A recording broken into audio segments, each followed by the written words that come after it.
nos mailles sont montées. Maintenant, la prochaine étape, il faut les tricoter. Il y a deux écoles. Ici, on dit qu'il y a la méthode suisse et la méthode française. Je crois que la méthode suisse, ça se rapproche de la méthode continentale, si je ne me trompe pas. Et puis l'autre, c'est un peu chacun qui l'interprète à sa manière.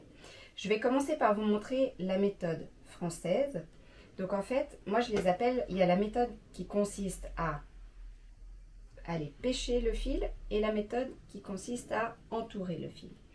Donc en action, ça ressemble à ça. À la française, je vais venir piquer ma première maille à sa base depuis l'avant vers l'arrière. Donc je croise derrière. Je viens prendre mon fil, je l'entoure entre les deux aiguilles. Je peux le retenir en le tenant ici avec mon index.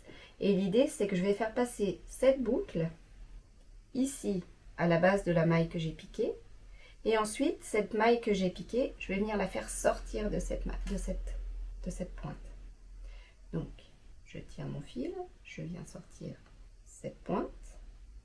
Là, c'est important de bien faire sortir l'aiguille pour faire passer le fil sur la partie épaisse de l'aiguille. Pas rester sur la pointe, parce que sinon, ça va faire une maille très serrée. Donc, j'avance un peu mon aiguille et je fais sortir. Je recommence, je pique d'avant en arrière. J'entoure le fil entre les deux aiguilles. Je sors la pointe. Je fais descendre mon fil sur l'aiguille et je la fais sortir de l'aiguille gauche. Et je continue. Entre les deux, je fais descendre et je sors. Une autre chose importante, c'est par rapport à la pelote, toujours avoir du fil déjà sorti de la pelote, histoire de ne pas avoir de tension en fait entre le tricot et la pelote. Si on est tendu sur la pelote, c'est là où on va commencer à mettre de la tension dans le tricot. Donc hop, je passe entre les deux aiguilles et je ressors. Je pique, je passe entre les deux aiguilles.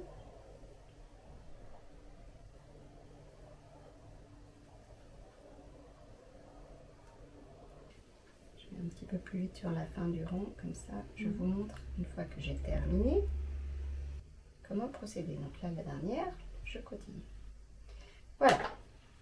J'ai tricoté tout mon premier rang. Ça veut dire que j'ai fait passer toutes les mailles que j'avais sur mon aiguille gauche à droite.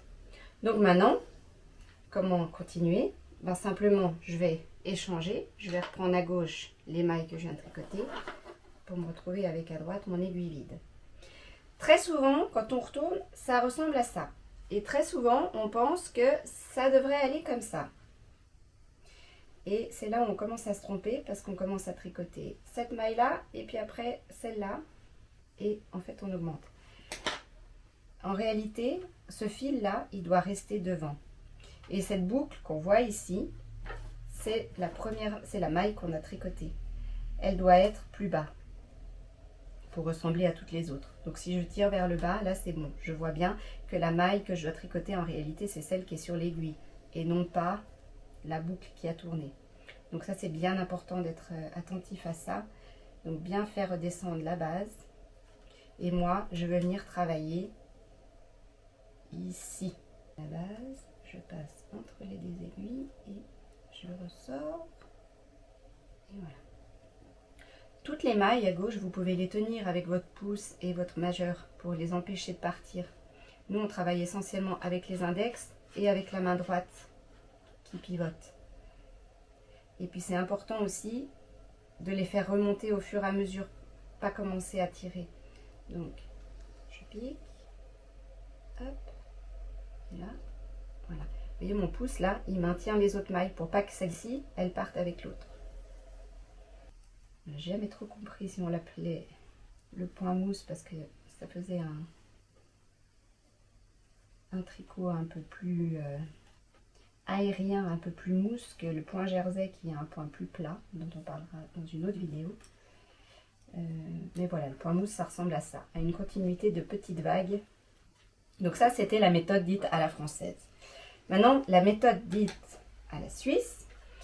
La variante, c'est qu'au lieu de tenir mon fil à droite et de venir l'entourer autour des aiguilles, Je vais venir tenir mon fil dans la main gauche. Donc il y a une petite préparation préliminaire à faire. Je viens prendre mon fil dans ma main. Je viens l'entourer autour de l'index. Et là, je viens prendre mes mailles dans la main gauche. En fait, en gros, beaucoup de choses se passent à gauche. La main droite, elle va être là vraiment pour venir piquer la maille, attraper le fil et le faire passer. Donc si vous voulez, mon index, c'est celui qui tient le fil. La main gauche, finalement, elle est assez passive. C'est vraiment la main droite qui travaille. Je pique la maille, j'attrape le fil et je fais passer dans la boucle. Exactement comme la méthode française. C'est la même chose finalement, hein. Je passe, vous voyez, à la base et je ressors. Alors, si vous avez fait l'école en Suisse et que vous avez eu des cours de tricot dans votre enfance, on vous a probablement enseigné cette méthode. Donc je vous conseille fortement de plutôt vous orienter sur cette méthode parce que vous verrez, c'est assez surprenant. Le tricot finalement c'est comme le vélo. Même si on n'en fait pas pendant des années, ça revient assez vite. L'avantage de la méthode suisse, c'est la rapidité. Parce qu'on a moins de manipulations à faire que la méthode française. Donc, on arrive à faire des rangs plus rapidement. Après, personnellement, moi, j'ai appris à la méthode française. Et quand je tricote à la suisse, ma tension est beaucoup trop lâche par rapport à ma tension normale. Donc, voilà, c'est un peu à chacun de faire ses tests et puis de voir qu'est-ce qui est le plus adapté. Donc là, j'ai terminé mon rang. Bah, de nouveau, je tourne et je continue. En pensant qu'il y a bien cette étape préliminaire à entourer le fil, se mettre en place. Et puis là, entourez votre fil quand vous avez encore vos mailles dans la main droite. Parce que vous allez voir, on a juste à retourner. Et là, contrairement à ce que j'expliquais tout à l'heure sur la méthode française, la difficulté qu'on avait d'avoir le fil qui passait de l'autre côté, là on l'a pas parce que le fil il part directement là où il devrait aller. Donc là, j'ai juste à piquer à la base, j'attrape le fil et je le fais passer dans la maille.